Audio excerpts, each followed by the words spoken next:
Thought for the day. The quality of your self-talk determines the quality of your life.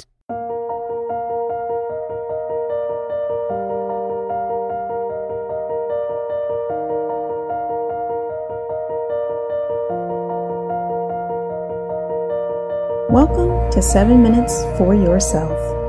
I'm Christina Aina, and I'm so glad you've joined me for what I believe will be 7 of the most enriching minutes of your day.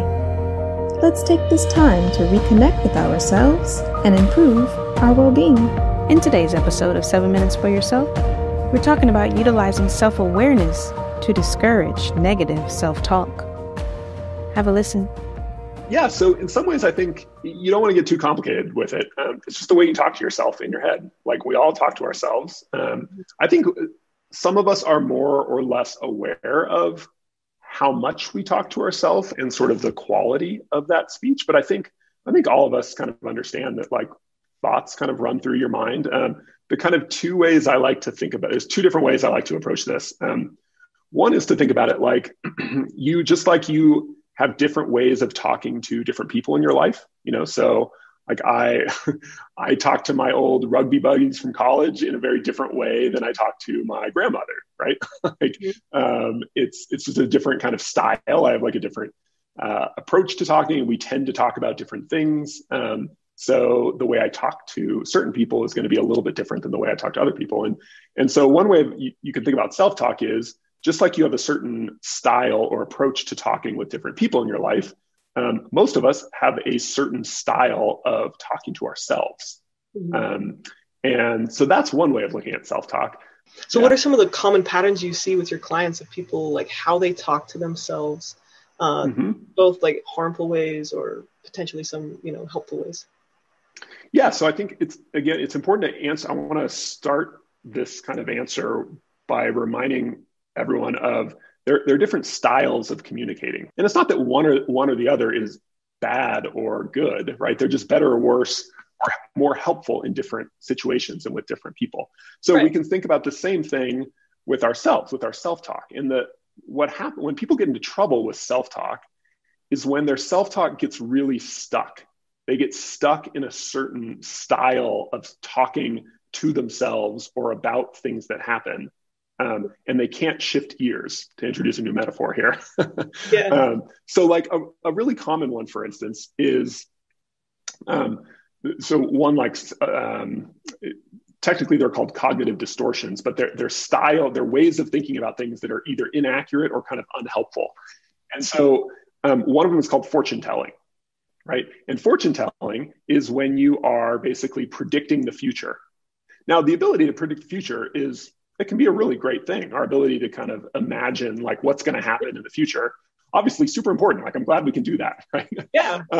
But we do that well when there's some data or evidence for what's going to happen in the future. When you're reasoning based on real kind of data or evidence or whatnot. But when you're doing that, when you're just catastrophizing, for instance, you're just going straight to the worst case scenario, right?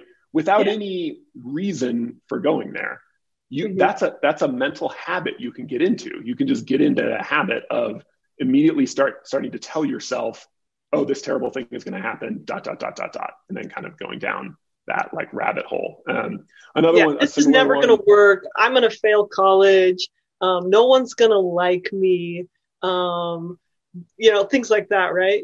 Exactly. Not only is it inaccurate, right? When you're kind of making assumptions about the future, but you don't actually have any evidence or data for that, but it's just not especially helpful, right? So that's one of them. Mind reading is another one where, again, there's a useful version of this where I'm kind of listening to you and I'm inferring from your facial expressions that like, all right, Nick, like this is getting pretty boring. Like, let's move on to the next thing. Like, that's good that I can kind of read you, right? And get a sense for maybe what you're thinking. All of these things could have a function when they're used in the right time, right? Like, so mind reading, like trying to empathize or understand what someone else is thinking can help you be a little bit more in tune to them. But then it can go wrong, right? Yeah, I mean, but if you do that constantly, and you do it without any sort of real evidence, if I'm just making up stories in my mind about what you're thinking of what I'm talking about, that can start to be really unhelpful. It can start to lead to a lot of unnecessary anxiety, stress, frustration, anger, whatever it is. So I think the first kind of takeaway, I think, when it comes to self-talk is just to realize there are different like styles of thinking, right? Sometimes you're going to be really kind of jokey or even sarcastic, right? Sometimes you're going to be really empathetic and supportive. Sometimes you're going to be really intellectual. Sometimes you're going to be really pragmatic. None of these are good or bad, right? But they're different styles of thinking. And just like you can have different styles of thinking about the world and what's happening, you can have different styles of thinking about yourself and talking to yourself. So how do we do that? How do we start changing our self-talk? So first thing you mentioned is like, get a name for it. Find out a name, learn about these cognitive distortions, and then start being aware of them, start noticing them. And then if you can catch them soon enough, you can rewrite them, right? Exactly. Yep. The kind of next like intermediary step there is starting to be aware, not just of these patterns of thinking, these distortions, but triggers, right? Certain things in your environment, certain people, certain ways of talking, certain things that happen to you are going to be especially triggering of certain patterns of self-talk. So if you can anticipate those triggers, you're going to be much more likely to catch them. Like if you just know that, on like Thursday afternoons, like my boss is always super stressed because of some meeting she has, and she's just more likely to kind of say something biting or insensitive. If you know that going into your Thursday meeting with her, it's not going to surprise you. And so you're not going to be as flustered. If you see it coming, it's a lot easier to anticipate it and to deal with it well. That makes so much, that's such an important thing to remember, because I forget about that a lot, like this triggers thing. And maybe as a woman, I can say this, but like, I think it's important to track your periods, because right before your period, that is when my negative self-talk is like, oh my gosh, Emma, you are a terrible human being. And if I can be like, oh, this is probably at that point in my cycle, I'm just going to ignore that until I feel better. I talk about it with my female clients all the time, actually. That comes up a lot. So it's super, super common. And that's just as meaningful a trigger as anything else. That concludes today's episode of 7 Minutes for Yourself. Please take a moment to rate and review the show on Apple Podcasts.